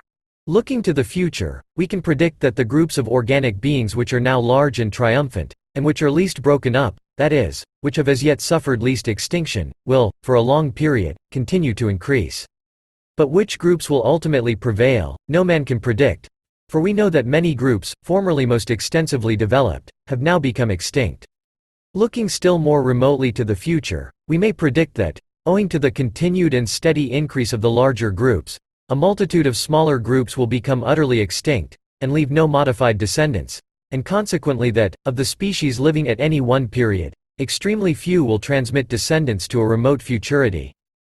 I shall have to return to this subject in the chapter on classification, but I may add that as, according to this view, extremely few of the more ancient species have transmitted descendants to the present day, and, as all the descendants of the same species form a class, we can understand how it is that there exist so few classes in each main division of the animal and vegetable kingdoms. Although few of the most ancient species have left modified descendants, yet, at remote geological periods, the Earth may have been almost as well peopled with species of many genera, families, orders and classes, as at the present day. 9. On the degree to which organization tends to advance. Natural selection acts exclusively by the preservation and accumulation of variations, which are beneficial under the organic and inorganic conditions to which each creature is exposed at all periods of life. The ultimate result is that each creature tends to become more and more improved in relation to its conditions. This improvement inevitably leads to the gradual advancement of the organization of the greater number of living beings throughout the world. But here we enter on a very intricate subject, for naturalists have not defined to each other's satisfaction what is meant by an advance in organization. Among the vertebrata the degree of intellect and an approach in structure to man clearly come into play. It might be thought that the amount of change which the various parts and organs pass through in their development from embryo to maturity would suffice as a standard of comparison. But there are cases, as with certain parasitic crustaceans, in which several parts of the structure become less perfect, so that the mature animal cannot be called higher than its larva. Von Bayer's standard seems the most widely applicable and the best, namely, the amount of differentiation of the parts of the same organic being, in the adult state, as I should be inclined to add, and their specialization for different functions, or, as Milne Edwards would express it, the completeness of the division of physiological labor. But we shall see how obscure this subject is if we look, for instance, to fishes, among which some naturalists rank those as highest which, like the sharks, approach nearest to amphibians, while other naturalists rank the common bony or teleostean fishes as the highest, inasmuch as they are most strictly fish-like, and differ most from the other vertebrate classes. We see still more plainly the obscurity of the subject by turning to plants, among which the standard of intellect is of course quite excluded. And here some botanists rank those plants as highest which have every organ, as sepals, petals, stamens and pistils, fully developed in each flower. Whereas other botanists, probably with more truth, look at the plants which have their several organs much modified and reduced in number as the highest. If we take as the standard of high organization, the amount of differentiation and specialization of the several organs in each being when adult, and this will include the advancement of the brain for intellectual purposes, natural selection clearly leads towards this standard, for all physiologists admit that the specialization of organs, inasmuch as in this state they perform their functions better, is an advantage to each being, and hence the accumulation of variations tending towards specialization is within the scope of natural selection. On the other hand, we can see, bearing in mind that all organic beings are striving to increase at a high ratio and to seize on every unoccupied or less well occupied place in the economy of nature, that it is quite possible for natural selection gradually to fit a being to a situation in which several organs would be superfluous or useless. In such cases there would be retrogression in the scale of organization. Whether organization on the whole has actually advanced from the remotest geological periods to the present day will be more conveniently discussed in our chapter on geological succession. But it may be objected that if all organic beings thus tend to rise in the scale, how is it that throughout the world a multitude of the lowest forms still exist? And how is it that in each great class some forms are far more highly developed than others? Why have not the more highly developed forms everywhere supplanted and exterminated the lower? Lamarck, who believed in an innate and inevitable tendency towards perfection in all organic beings, seems to have felt this difficulty so strongly that he was led to suppose that new and simple forms are continually being produced by spontaneous generation. Science has not as yet proved the truth of this belief, whatever the future may reveal. On our theory, the continued existence of lowly organisms offers no difficulty, for natural selection, or the survival of the fittest, does not necessarily include progressive development. It only takes advantage of such variations as arise and are beneficial to each creature under its complex relations of life. And it may be asked what advantage, as far as we can see, would it be to an infosaurian animalcule, to an intestinal worm, or even to an earthworm, to be highly organized? If it were no advantage, these forms would be left, by natural selection, unimproved or but little improved, and might remain for indefinite ages in their present lowly condition. And geology tells us that some of the lowest forms, as the Infosauria and rhizopods, have remained for an enormous period in nearly their present state. But to suppose that most of the many now existing low forms have not in the least advanced since the first dawn of life would be extremely rash. For every naturalist who has dissected some of the beings now ranked as very low in the scale, must have been struck with their really wondrous and beautiful organization. Nearly the same remarks are applicable, if we look to the different grades of organization within the same great group, for instance, in the vertebrata, to the coexistence of mammals and fish; among mammalia, to the coexistence of man and the ornithorhynchus; among fishes, to the coexistence of the shark and the lancelet, Amphioxus, which latter fish in the extreme simplicity of its structure approaches the invertebrate classes. But mammals and fish hardly come into competition with each other. The advancement of the whole class of mammals, or of certain members in this class, to the highest grade would not lead to their taking the place of fishes. Physiologists believe that the brain must be bathed by warm blood to be highly active, and this requires aerial respiration, so that warm-blooded mammals when inhabiting the water lie under a disadvantage in having to come continually to the surface to breathe. With fishes, members of the shark family would not tend to supplant the lancelet, for the lancelet, as I hear from Fritz Müller, has as sole companion and competitor on the barren sandy shore of South Brazil, an anomalous annelid. The three lowest orders of mammals, namely, marsupials, edentata, and rodents, coexist in South America in the same region with numerous monkeys, and probably interfere little with each other. Although organization, on the whole, may have advanced and be still advancing throughout the world, yet the scale will always present many degrees of perfection, for the high advancement of certain whole classes, or of certain members of each class, does not at all necessarily lead to the extinction of those groups with which they do not enter into close competition. In some cases, as we shall hereafter see, lowly organized forms appear to have been preserved to the present day, from inhabiting confined or peculiar stations, where they have been subjected to less severe competition, and where their scanty numbers have retarded the chance of favorable variations arising. Finally, I believe that many lowly organized forms now exist throughout the world, from various causes. In some cases variations or individual differences of a favorable nature may never have arisen for natural selection to act on and accumulate. In no case, probably, has time sufficed for the utmost possible amount of development. In some few cases there has been what we must call retrogression or organization. But the main cause lies in the fact that under very simple conditions of life a high organization would be of no service, possibly would be of actual disservice, as being of a more delicate nature, and more liable to be put out of order and injured. Looking to the first dawn of life, when all organic beings, as we may believe, presented the simplest structure, how, it has been asked, could the first step in the advancement or differentiation of parts have arisen? Mr. Herbert Spencer would probably answer that, as soon as simple unicellular organisms came by growth or division to be compounded of several cells, or became attached to any supporting surface, his law, that homologous units of any order become differentiated in proportion as their relations to incident forces become different, would come into action. But as we have no facts to guide us, speculation on the subject is almost useless. It is, however, an error to suppose that there would be no struggle for existence, and, consequently, no natural selection, until many forms had been produced. Variations in a single species inhabiting an isolated station might be beneficial, and thus the whole mass of individuals might be modified, or two distinct forms might arise.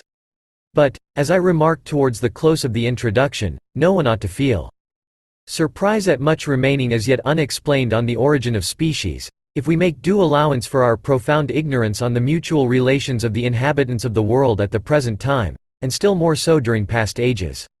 10. Convergence of character. Mr. H. C. Watson thinks that I have overrated the importance of divergence of character, in which, however, he apparently believes, and that convergence, as it may be called, has likewise played a part. If two species belonging to two distinct though allied genera, had both produced a large number of new and divergent forms, it is conceivable that these might approach each other so closely that they would have all to be classed under the same genus, and thus the descendants of two distinct genera would converge into one. But it would in most cases be extremely rash to attribute to convergence a close and general similarity of structure in the modified descendants of widely distinct forms. The shape of a crystal is determined solely by the molecular forces, and it is not surprising that dissimilar substances should sometimes assume the same form.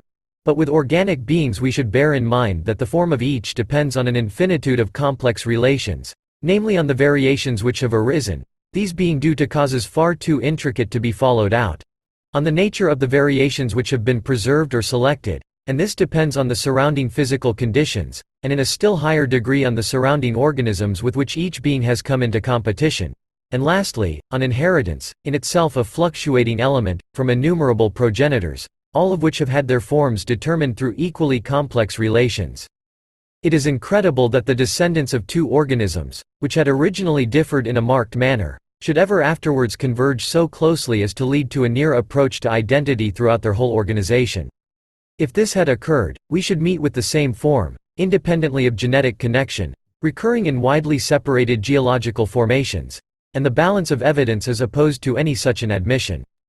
Mr. Watson has also objected that the continued action of natural selection, together with divergence of character, would tend to make an indefinite number of specific forms.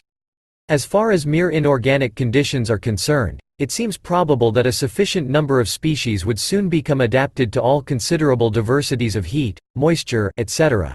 But I fully admit that the mutual relations of organic beings are more important, and as the number of species in any country goes on increasing, the organic conditions of life must become more and more complex. Consequently, there seems at first no limit to the amount of profitable diversification of structure, and therefore no limit to the number of species which might be produced. We do not know that even the most prolific area is fully stocked with specific forms. At the Cape of Good Hope and in Australia, which support such an astonishing number of species, many European plants have become naturalized. But geology shows us that from an early part of the Tertiary period the number of species of shells, and that from the middle part of this same period, the number of mammals has not greatly or at all increased. What then checks an indefinite increase in the number of species? The amount of life, I do not mean the number of specific forms, supported on an area must have a limit, depending so largely as it does on physical conditions. Therefore, if an area be inhabited by very many species, each or nearly each species will be represented by few individuals, and such species will be liable to extermination from accidental fluctuations in the nature of the seasons or in the number of their enemies. The process of extermination in such cases would be rapid, whereas the production of new species must always be slow. Imagine the extreme case of as many species as individuals in England, and the first severe winter or very dry summer would exterminate thousands on thousands of species.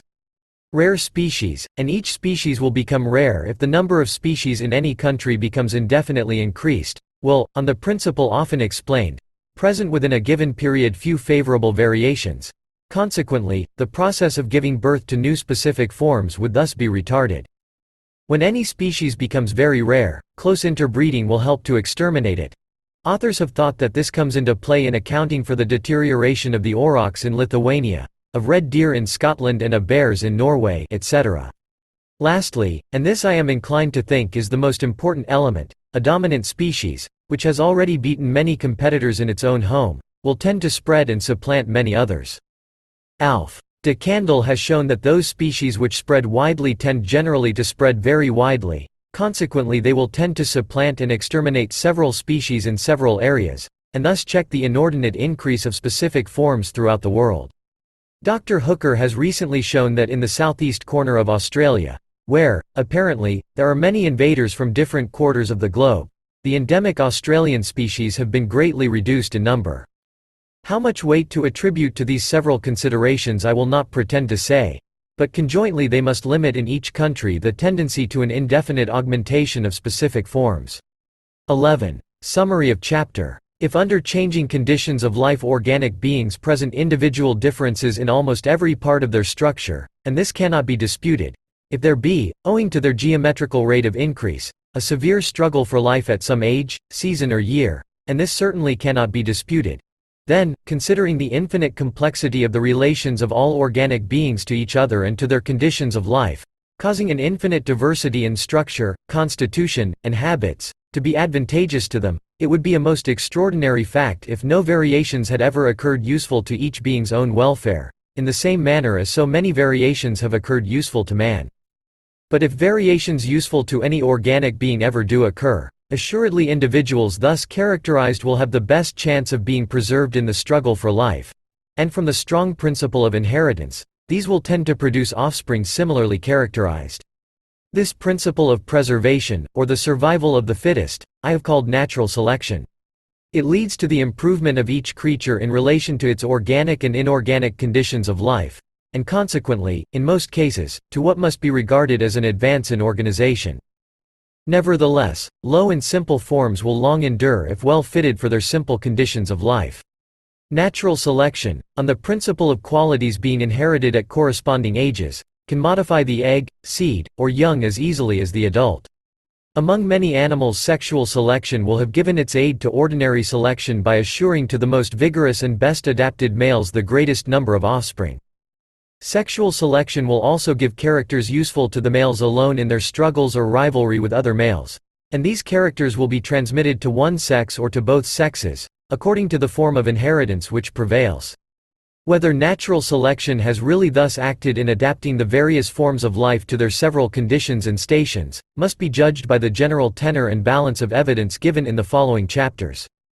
But we have already seen how it entails extinction, and how largely extinction has acted in the world's history, geology plainly declares. Natural selection, also, leads to divergence of character, for the more organic beings diverge in structure, habits and constitution, by so much the more can a large number be supported on the area, of which we see proof by looking to the inhabitants of any small spot, and to the productions naturalized in foreign lands. Therefore, during the modification of the descendants of any one species, and during the incessant struggle of all species to increase in numbers, the more diversified the descendants become, the better will be their chance of success in the battle for life. Thus the small differences distinguishing varieties of the same species, steadily tend to increase, till they equal the greater differences between species of the same genus, or even of distinct genera. We have seen that it is the common, the widely diffused, and widely ranging species, belonging to the larger genera within each class, which vary most, and these tend to transmit to their modified offspring that superiority which now makes them dominant in their own countries. Natural selection, as has just been remarked, leads to divergence of character and to much extinction of the less improved and intermediate forms of life. On these principles, the nature of the affinities, and the generally well-defined distinctions between the innumerable organic beings in each class throughout the world, may be explained. It is a truly wonderful fact, the wonder of which we are apt to overlook from familiarity, that all animals and all plants throughout all time and space should be related to each other in groups, subordinate to groups, in the manner which we everywhere behold, namely, varieties of the same species most closely related, species of the same genus less closely and unequally related, forming sections and subgenera, species of distinct genera much less closely related, and genera related in different degrees, forming subfamilies, families, orders, subclasses, and classes. The several subordinate groups in any class cannot be ranked in a single file, but seem clustered round points, and these round other points, and so on in almost endless cycles. If species had been independently created, no explanation would have been possible of this kind of classification, but it is explained through inheritance and the complex action of natural selection, entailing extinction and divergence of character, as we have seen illustrated in the diagram. The affinities of all the beings of the same class have sometimes been represented by a great tree. I believe this simile largely speaks the truth. The green and budding twigs may represent existing species, and those produced during former years may represent the long succession of extinct species. At each period of growth all the growing twigs have tried to branch out on all sides, and to overtop and kill the surrounding twigs and branches, in the same manner as species and groups of species have at all times overmastered other species in the great battle for life. The limbs divided into great branches, and these into lesser and lesser branches, were themselves once, when the tree was young, budding twigs, and this connection of the former and present buds by ramifying branches may well represent the classification of all extinct and living species in groups subordinate to groups. Of the many twigs which flourished when the tree was a mere bush, only 2 or 3, now grown into great branches, yet survive and bear the other branches. So with the species which lived during long past geological periods, very few have left living and modified descendants. From the first growth of the tree, many a limb and branch has decayed and dropped off, and these fallen branches of various sizes may represent those whole orders, families, and genera which have now no living representatives, and which are known to us only in a fossil state. As we here and there see a thin, straggling branch springing from a fork low down in a tree, and which by some chance has been favored and is still alive on its summit, so we occasionally see an animal like the ornithorhynchus or lepidosiren, which in some small degree connects by its affinities 2 large branches of life, and which has apparently been saved from fatal competition by having inhabited a protected station. As buds give rise by growth to fresh buds, and these, if vigorous, branch out and overtop on all sides many a feebler branch, so by generation I believe it has been with the great tree of life, which fills with its dead and broken branches the crust of the earth, and covers the surface with its ever-branching and beautiful ramifications. Thanks for watching. To watch more, subscribe.